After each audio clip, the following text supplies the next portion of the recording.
The traditional path is setting you up for a life of struggling with student debt, with car loans, with mortgages, with taxes, and complete enslavement to your jobs.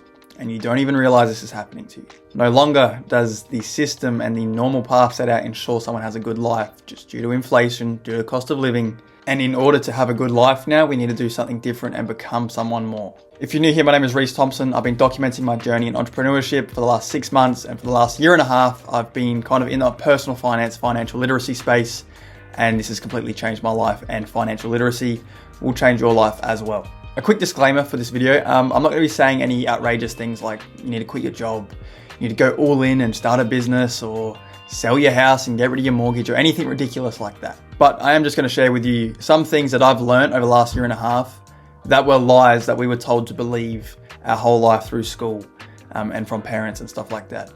I'm just going to list that. You can do whatever you want with the information, but I'm not going to be telling you to do anything ridiculous. The first lie, buying a house. We have all been told that the biggest investment we ever make in our life will be the house we buy. That buying a house is the thing you must do in order to get ahead and build wealth. And that buying a house with a mortgage, with debt to the bank, and then you repay that with earned income is normal. Now this is a lie. For the financially illiterate, this may piss you off, but it is a lie. Your house is not an asset. Your house is a liability, and it is the bank's asset. Every week or every month, that house that you have bought is taking money out of your pocket between the mortgage repayments, between bills, between things breaking and you having to fix it.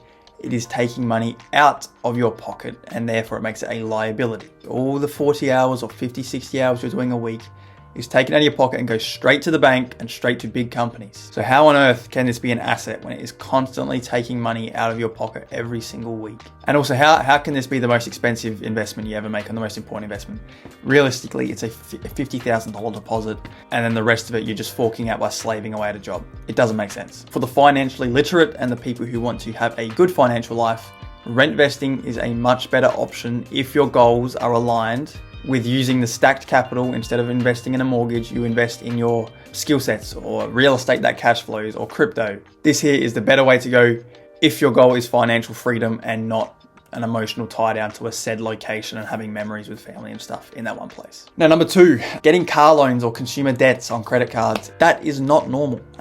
Car loans and consumer debts are a trap to the bank once again. The banks paint it as they'll help you. You can get your dream car, or you can go on a dream holiday, and they'll help you out. They'll give you the money. And then once that emotional euphoria of the brand new car smell, and everyone sees how awesome your new car is, which costs $40,000, and everyone thinks you're really successful, or your really good holiday where you went to Dubai is now on Instagram everywhere, and everyone thinks you're successful.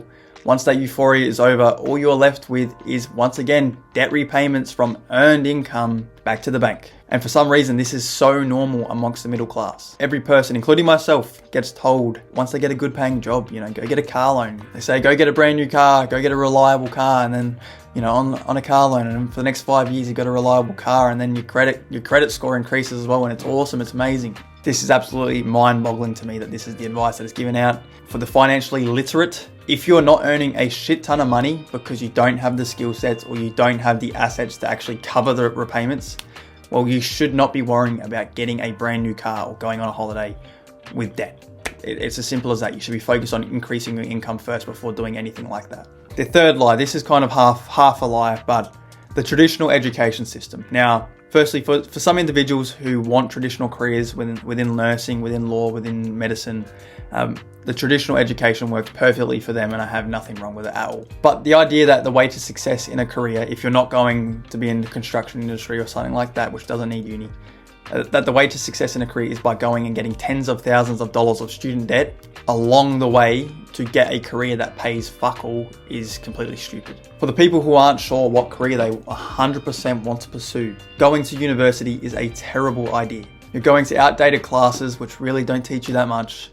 You're spending time with people who are doing a lot of drinking and a lot of drugs in their spare time. And you're not even able to get financially ahead and make a lot of money during this period because a lot of your time is spent studying classes which you don't even know if you're going to use in the future. And then after 3-4 years of doing all this, you end up with a degree which provides zero value to the marketplace.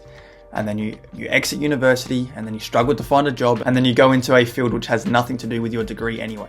And then you still need to pay off your student loans with a completely different career which you even studied at university. If you know what career you want to do and you know you need university to do it, good, go to university. If you're not sure what career you want, or you're looking to make as much money as possible, do not follow the traditional path. You'll make a lot more money and become a lot more successful not following it if you're looking to make more money than you are build a career. And then lastly, climbing the corporate ladder is the way to success. Before I discovered the world of entrepreneurship and financial literacy from all those books behind me, I thought the only way to make more money in life was to get promotions at your job or work more hours. That's all I knew, that's all I could comprehend on how to make more money.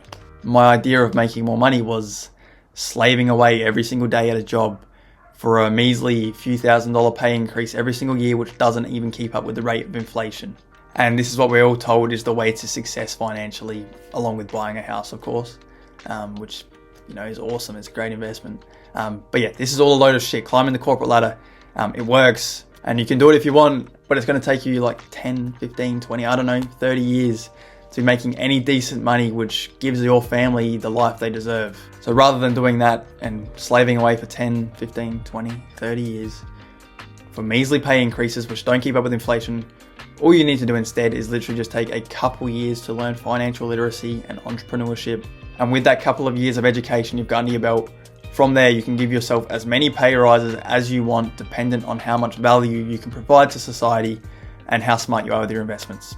Your income ceiling is infinite once you understand financial literacy and entrepreneurship, compared to when you're in a job and you're a corporate slave trying to climb the corporate ladder. Now, to sum this all up, you can buy a house, you can get car loans, you can go to university, you can try climb the corporate ladder, if that is your definition of success. But don't do it without the knowledge and information and understanding on financial literacy and entrepreneurship. With an understanding on these two topics, you can see the entire picture. Right now, if you don't understand them, you can only see buying a house, getting car loans, jobs. That's one side of the quadrant.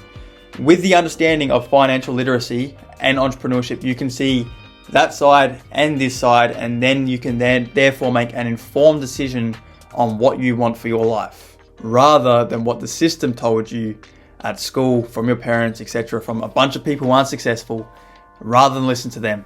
Now, we've talked about today why you shouldn't follow the traditional system, the traditional path that is set out for you. And now you're probably wondering, how do I actually change my mindset now to learn financial literacy and have my focus around becoming financially successful? Well, lucky for you, I have made a video just here. Check that out right now. I'll see you over there. Enjoy.